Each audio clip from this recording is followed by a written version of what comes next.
안녕하세요. 고려대학교 용합데이터 분석 및 인공지능 연구실 김태영입니다. 비정형 데이터 분석 토픽 5번째 텍스트 리프레젠테이션 투 디스트리뷰티드 리프레젠테이션 발표를 진행하도록 하겠습니다. 이번 주제는 패스트 텍스트입니다. 저희가 지금까지 배운 워드 기반의 인베딩 방법론으로는 NNLM, 워드2백, 글로브, 그리고 패스트 텍스트를 이번에 배웠습니다.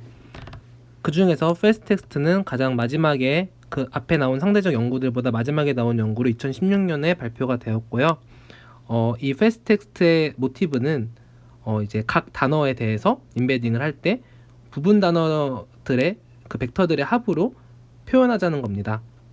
여기서 말하는 부분 단어는 무엇이냐면 서브월드는 이 캐릭터 레벨, 예를 들면은 애플이라는 단어가 있을 때 이 애플에 대해서 뭐 app, pl이 뭐 ppl도 있겠죠? 뭐 이런 식의 이제 앵그램으로 표현해가지고 앵그램으로 표현하는 걸 서브월드라고 말을 하고요. 이렇게 했을 때 이 논문에서는 이 연구에서는 주장을 합니다. 기존의 워드2백이나 글로브는 동시 출현 빈도를 고려해서 이제 의미를 학습할 수 있었지만은 실제로 형태소 변화가 다양한 언어나 좀 빈도가 낮은 레어한 언어에서는 기존의 방법들이 좀 좋은 성능을 발휘하기 어렵다라는 단점을 대해서 이야기를 하고 이런 방법을 제시했습니다. 맞습니다.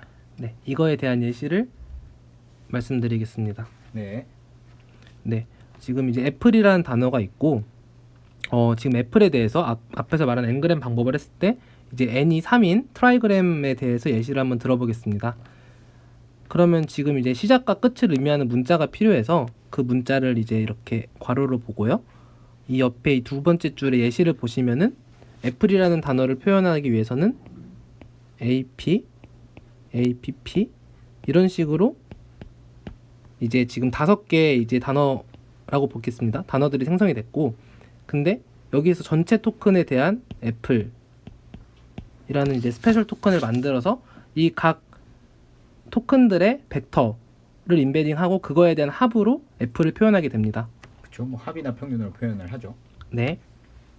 그래서 그 부분에 대해서 앞에서 이제 패스트 텍스트는 그러면은 이 단점들을 해결했다고 했는데 이런 앵그램 기반의 방법으로 인해서 형태소 변화가 다양한 거에 대해서 좀 해결을 하게 되었고 그로 인해서 모르는 단어에 대해서 좀 표현이 가능해집니다.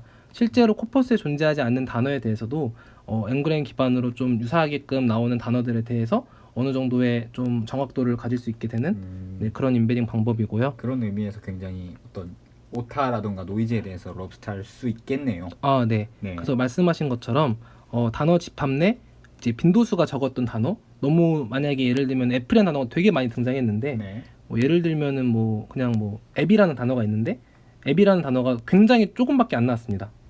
예시가 네. 좀 적절하진 네. 않을 수 있는데 네, 왜냐면 의미가 다르니까. 맞죠, 맞죠. 다르죠. 네, 무튼 네, 그럴 때 대해서는 이제 학습이 실제로 잘 되지가 않거든요. 주위 단어들 이 네, 단어가 맞습니다. 빈도수 적기 때문에 그런 단어에 대해서도 이게 만약에 앱이랑 애플이라는 단어가 조금 유사할 수 있는 단어라고 한다면은 네. 그게 좀 표현이 된다는 말씀을 드리고 싶고요. 네네. 네, 그래서 이제 오타에 좀 강건한 게 있어서 노이즈가 많은 코퍼스에서 등장할 수 있는 오타로 인한 레어한 단어들에 대해서도 좀 정확도가 높다고 네, 논문은 말하고 있습니다.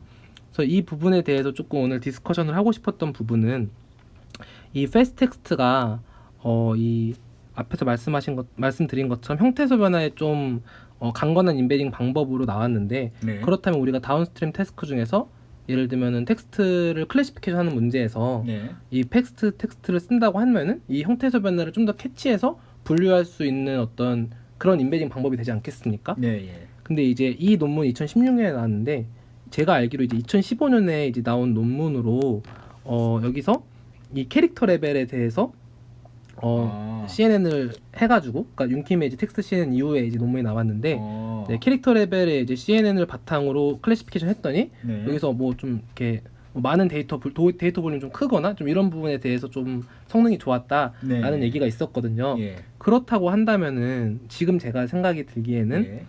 패스트 텍스트를 이용해서 어떤 워드 인베딩을 한 후에 클래시피케이션 태스크를 진행하는 게 아니라 이렇게 캐릭터 레벨에서 그냥 클래시피케이션을 좀 한다고 한다면 네. 어떤 오타로 인해서 조금 학습이 어려울 수 있는 그런 부분들을 해결할 수 있지 않을까 아, 좀 생각이 들었거든요. 어떻게 네, 생각하시는지 좀 의견을 여쭙고 싶습니다.